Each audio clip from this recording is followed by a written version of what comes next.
un grand pourcentage de notre communication est visuelle. Didier, je crois que ça va au-delà de 70%, 83%. 83%. Donc, c'est très important de savoir travailler sur sa marque et sur ce qu'on veut dire. Sachez que, si vous le remarquez, les personnes aussi ont une marque. Johnny Hallyday, c'est une marque. Ses héritiers se battent aujourd'hui pour savoir qui va la récupérer. Je vous ai présenté dans le slide En Marche, parce qu'il y a un petit clin d'œil qui est très drôle. Emmanuel Macron a choisi un nom de parti qui prend ses initiales. Peu l'ont vu, mais c'est très drôle. Et au début, c'était En Marche, après c'est La France En Marche. Enfin bon, ça évolue. Donc, quand on veut changer son discours, on change sa marque. Donc, c'est très intéressant.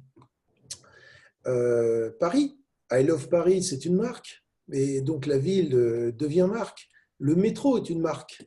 Et pour vous donner l'exemple, pour le pousser très très loin, les religions ont tous leur logo, ils ont tous leur marque, que ça soit une croix, que ça soit un croissant, que ça soit un Bouddha. Donc aujourd'hui, c'est un travail de marque pour que, en très peu de mots, on puisse aujourd'hui communiquer. Alors, pourquoi réfléchir à la marque pour une association? C'est une organisation, et Didier l'a dit tout à l'heure, elle doit être comprise, connue et reconnue pour réaliser sa mission. On doit faire comprendre qui nous sommes en 30 secondes.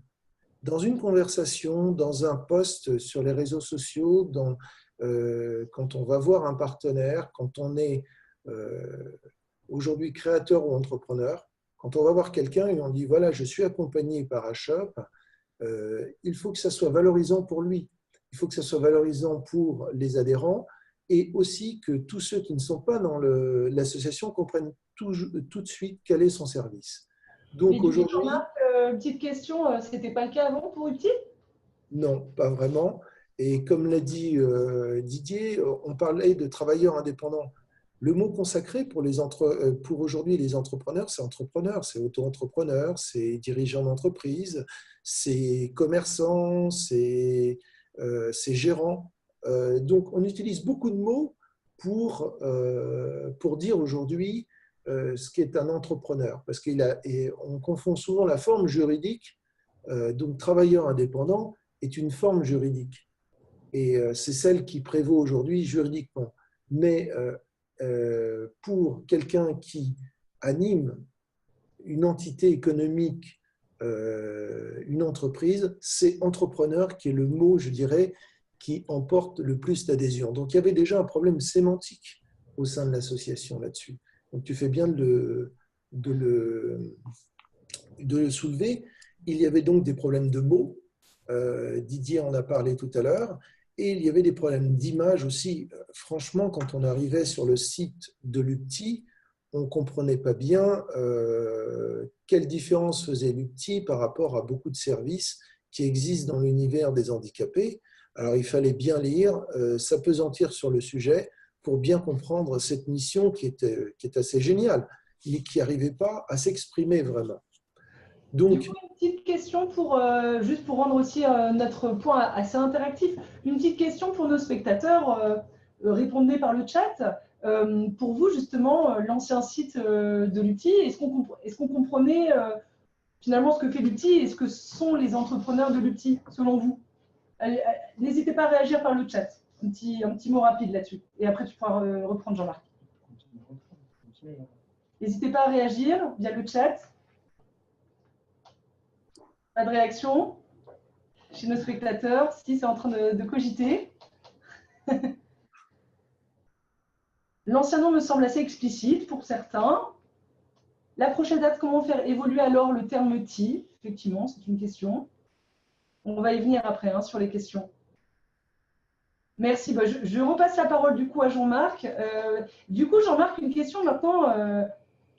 Voilà, notre réaction qui nous dit qu'effectivement, l'ancien nom n'était pas assez explicite, en tout cas pour le spectateur.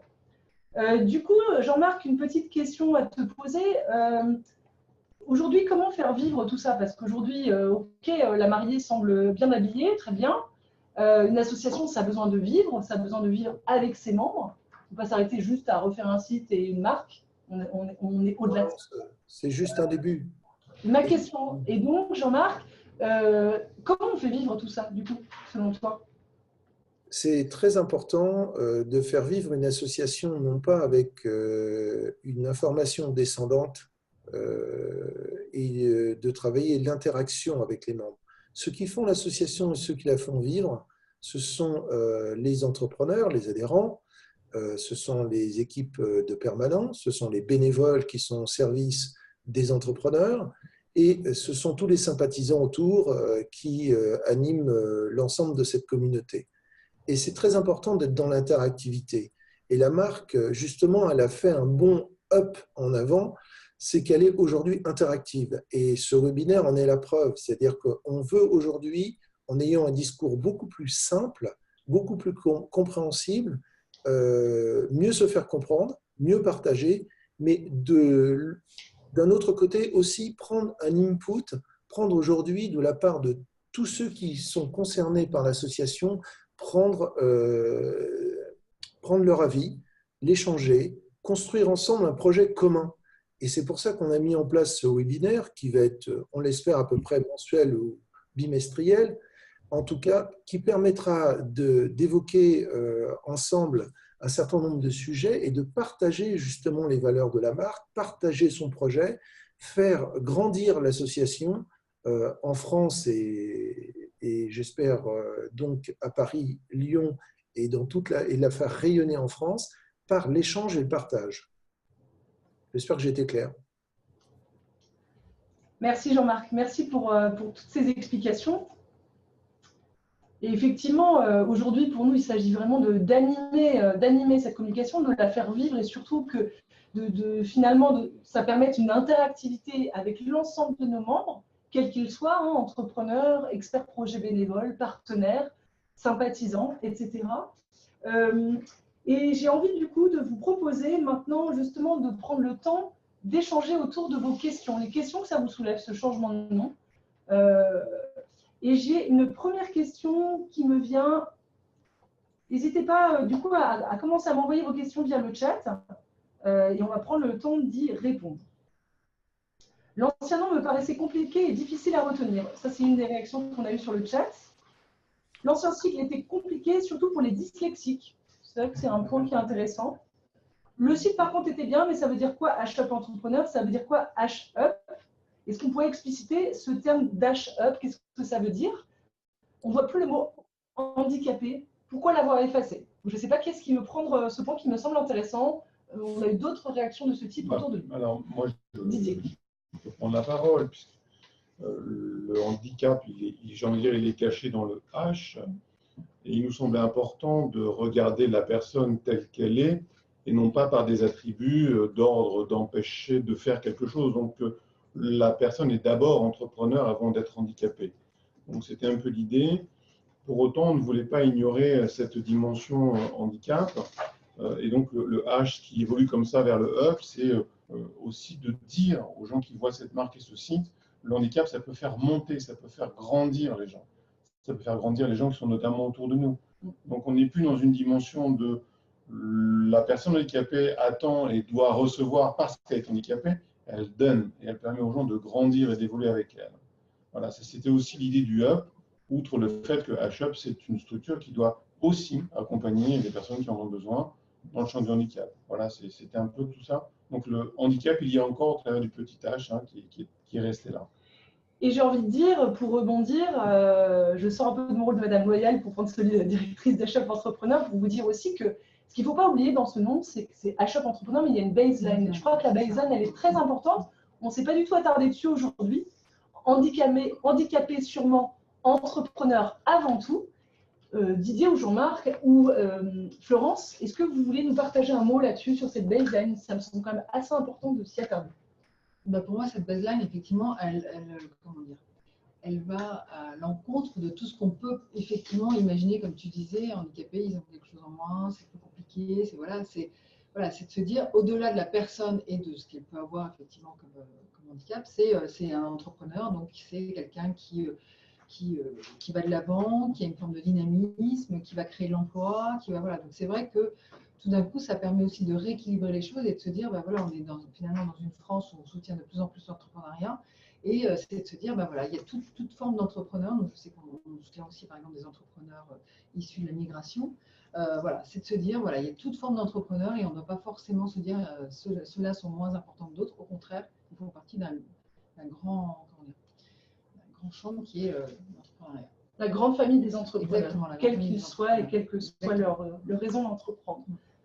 D'autres réactions, Didier, Jean-Marc, sur cette baseline? Je voulais préciser un point, c'est que le fonctionnement de la marque, c'est ce qu'on va appeler un bloc marque, c'est-à-dire qu'on a HUP, HUP Entrepreneur et sa baseline handicapé, aujourd'hui sûrement entrepreneur avant tout, ça forme un bloc, c'est-à-dire qu'on communique, vous l'aurez quasiment partout. C'est-à-dire qu'on veut, dans cet ensemble de signes, arriver à communiquer tout de suite sur ce que nous sommes.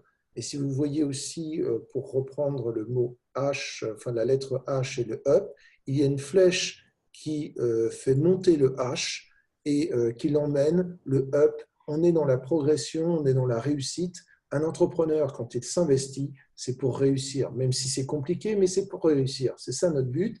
Et nous, nous accompagnons, nous sommes un tremplin pour les entrepreneurs. Merci Jean-Marc pour cette réaction. Je voulais aussi vous partager d'autres réactions qu'on a sur le chat. Donc des réactions puis des questions. En réaction, nous avons HUP et Dynamique incite à en savoir plus. Nous avons un commentaire effectivement sur une réalité. L'entrepreneuriat en France me paraît très compliqué par rapport à tout le système des taxes. Et des réactions que je voulais vous partager qui nous semblaient intéressantes, c'était de dire effectivement pourquoi l'anglicisme up. Il y a un certain anglicisme dans le up. Il faut se méfier des confusions phonétiques possibles avec Act Up, qui a beaucoup fait parler d'elle, évidemment, avec 120 battements par minute, etc. Vous connaissez ce film qui a eu quand même la Palme d'Or. Donc, peut-être des commentaires sur ce côté, cet anglicisme. Une autre réaction qui était, quand on prend le site anglais des entrepreneurs handicapés, il s'appelle Disability UK Entrepreneurs, c'est clair, mais HUP Entrepreneur, ça peut paraître flou. Voilà, donc effectivement, anglicisme. Quelle réaction sur ces anglicismes? Est-ce que quelqu'un de nos intervenants veut réagir à ce point? C'est vrai qu'en communication, on passe souvent par des anglicismes parce qu'ils ont le mérite d'être assez courts, assez percutants et finalement de délivrer le message que l'on souhaite. Alors c'est vrai que je pense qu'on aurait trouvé, ou Jean-Marc aurait trouvé l'équivalent du up en français, on aurait pris, voilà. On l'aurait dit en français, mais c'est aussi le principe de la communication, c'est de souvent par des anglicismes. C'est devenu un anglicisme. Mais au départ, lorsque ça a été trouvé, l'idée c'était de rester au plus près de UPTIH. Donc je prenais le H, je le basculais devant, ça devenait HUPTI, et j'enlevais le TI, et c'est devenu HUP. Voilà. Et donc pour des raisons, on va dire, numériques, on a imaginé mettre l'apostrophe puisque ça rappelle le hashtag. Donc ça n'a pas du tout été pensé au départ dans l'anglicisme, mais dans le fait de rester quand même relativement proche de la marque initiale, du nom initial, et lui conférer une dimension dynamique, très orientée numérique. Et donc l'idée de ce chevron qui va mettre l'idée du hashtag et qui aussi apporte ce que vous disiez Jean-Marc tout à l'heure, qui est le fait de faire monter, de faire évoluer, d'aller vers le succès. Ce n'était pas du tout à l'origine l'idée de l'anglicisme. Aujourd'hui, on le comprend comme tel, hein, mais l'histoire n'est pas celle-ci. Alors moi, je vais vous raconter une histoire très drôle. Je suis cofondatrice de l'UPTI. Je pars en congé maternité, je suis toujours UPTI. Je reviens, j'ai un bébé en plus, et j'ai une association qui a changé de nom. Vous imaginez l'état de confusion. Mais globalement, je trouve que justement, ce qui a été vraiment génial dans ces travaux de communication, c'est de marquer la continuité avec le up, justement. UPTI devient up, en avant les entrepreneurs. Voilà, c'est une petite anecdote comme ça. Petit commentaire toujours, hein, ça réagit pas mal hein, sur le chat. On a une réaction de Guylaine. Je trouve intéressant de mettre en avant le côté entrepreneur. François Yo qui acquiesce à la réponse apportée par Didier sur les éléments de langage. Est-ce qu'on peut répondre à Thomas, à Benjamin Thomas, qui nous fait beaucoup d'humour? De dérouler. Une question d'abord sur le lien avec T-Business. Ça me semble une question importante sur laquelle s'attarder parce qu'on nous pose souvent cette question. Non, moi, donc voilà, c'est un point. On reviendra juste après à la question de Benjamin. Alors, je vais répondre sur cette question de T-Business. Alors, au départ, la plateforme, suite à la loi Macron, a été portée par l'association pour voir si c'était quelque chose de viable. Et c'est devenu un élément, je vais dire, presque de business. Et moi, j'ai toujours souhaité que les projets trouvent le bon véhicule pour se développer, pour être portés. Et il me semblait que l'associatif a pour vocation de mener des actions où il n'y a pas de commerce possible, selon moi, parce que si on y met le commerce, l'associatif risque de se concentrer là où l'argent est facile et d'en oublier le cœur de sa raison d'être. Donc j'ai toujours souhaité, lorsque je mène des actions, sortir les activités commerciales de la structure associative. Pour autant, il y a un lien très fort entre T-Business et HUB, notamment dans les statuts, il est clairement indiqué qu'une grosse partie des bénéfices, 20% des bénéfices distribués, doivent remonter à l'association. Donc on a quand même souhaité conserver ce lien, mais retirer toute tentative mercantile qu'il y aurait pu avoir dans l'association au risque d'y perdre son âme. Et une dernière réaction, on prendra cette dernière question puisque je suis le gardien du temps, la gardienne du temps. Une réaction de Benjamin, HUB Disability, pourquoi pas, ça aurait été peut-être mieux. En tout cas, HUB, on dirait un tube dance des années 90, tout le monde debout, en tout cas. J'aime beaucoup ta réaction, Benjamin. On a fait des jeux de mots osés avec Didier, Wake Me Up, enfin voilà, il y a matière à être très créative autour de ce up. Une réaction autour de la table sur ce commentaire, HUB Disability. En fait, je ne voulais pas l'anglicisme au départ. Voilà. Bon, je vois que finalement, on revient à l'anglicisme avec HUB tout court, mais ce n'est pas HUB tout court, c'est HUB Entrepreneur. Donc, on garde le mot derrière. Il ne faut pas oublier que une grande partie de la population n'est pas forcément très au fait de l'anglais. Et voilà, HUB Entrepreneur, ça deviendra à terme, je pense, HUB, ça l'est déjà. Et ça a un caractère international du fait de l'anglicisme, du coup, qui n'était pas volontaire au départ. Mais ouais, j'adore ta réaction. Merci Benjamin pour ta réaction. Elle est chouette. Est-ce que tu pourrais, excuse-moi, est-ce que Didier, tu pourrais parler aujourd'hui du fait que l'association aujourd'hui s'ouvre à des gens qui ne savent pas ce que c'est que le handicap, mais qui pourraient l'avoir un jour? Alors, un des grands projets, oui, Jean-Marc, tu as raison, c'est qu'on a de plus en plus de personnes qui viennent nous voir après avoir eu le handicap qui est survenu au moment de leur carrière de chef d'entreprise. Bon, le schéma est ultra classique, hein, c'est dans les 10 mois, dépôt de bilan. Bon, ça peut traîner en longueur, mais enfin, le business meurt dans les 10 mois. Parce que la personne, le temps qu'elle fasse face à la nouvelle situation de handicap, voilà, le business s'en va. Quand il y a des salariés, les salariés vont pointer au chômage. Généralement, dans les 12-18 mois qui suivent, le conjoint s'en va. Donc, comme un malheur n'arrive jamais seul, on fait le quadruple, voire quintuple effet qui se coule. Vous avez le RSI qui vous pourchasse. Comme on paye sur le chiffre d'affaires à l'année N-1, évidemment, on vous demande le dû, hein, ce qui est tout à fait normal. Je ne critique pas du tout ça. Mais c'est juste qu'on vous réclame à un moment où vous n'avez plus de sous. Et donc, voilà, c'est la ruine et c'est tout ça. Donc, l'idée aujourd'hui, ça a été de regarder, lorsqu'on a travaillé la communication d'achat, quelle population ça concerne. Et en 2016, ce sont 7700 personnes qui ont eu la reconnaissance d'invalidité permanente alors qu'ils étaient chefs d'entreprise. C'est-à-dire qu'on leur a reconnu l'inaptitude à la fonction de chef d'entreprise. On a vu qu'il y avait 800 000 personnes indépendantes qui étaient en ALD. Et donc, on s'est dit, voilà, il y a inévitablement des cas tels que ceux que l'on voit arriver à HUB, qui sont des cas qui, parce qu'ils n'ont pas eu d'accompagnement, ont déposé le bilan, alors que c'était de très très belles sociétés, et qui parfois pouvaient tout à fait être poursuivis avec l'entrepreneur et sa nouvelle situation. Donc l'idée, c'est vraiment aujourd'hui d'accompagner cette situation de chef d'entreprise qui devient handicapé. C'est une population à laquelle on souhaite s'adresser. Et nous, en interne, on a aussi essayé de reformuler ça en prévenir. On parle souvent de décrochage scolaire. À un moment, je ne sais pas, on perd le fil et on perd le fil des études. Et nous, on croit beaucoup que justement, dans ce champ-là, on doit prévenir le décrochage entrepreneurial. Permettre aux chefs d'entreprise de se maintenir chef d'entreprise, même si une situation de santé peut le fragiliser à un moment donné. On pense que 8% des dépôts de bilan à l'année sont liés à une situation de handicap. C'est juste colossal. Et beaucoup dans des secteur où l'habitation, enfin, où il n'y a pas énormément de population, est l'une des grandes problématiques économiques des régions en dehors de Paris. C'est justement ces dépôts de bilan qui vont vite et qui donc, dans l'impossibilité en fait de maintenir l'activité, ben, ça entraîne des drames, puisque voilà, ce sont des gens qui perdent leur boulot, quoi. Et donc à partir de là, c'est assez compliqué de pouvoir gérer ce handicap et le business qui s'en va. Donc il faut impérativement qu'on intervienne auprès de ces gens. Merci beaucoup Didier pour ces compléments et tout cet éclairage. On arrive quasiment au terme de ce webinaire. On ne voulait pas conclure ce webinaire sans bien sûr remercier tous nos intervenants.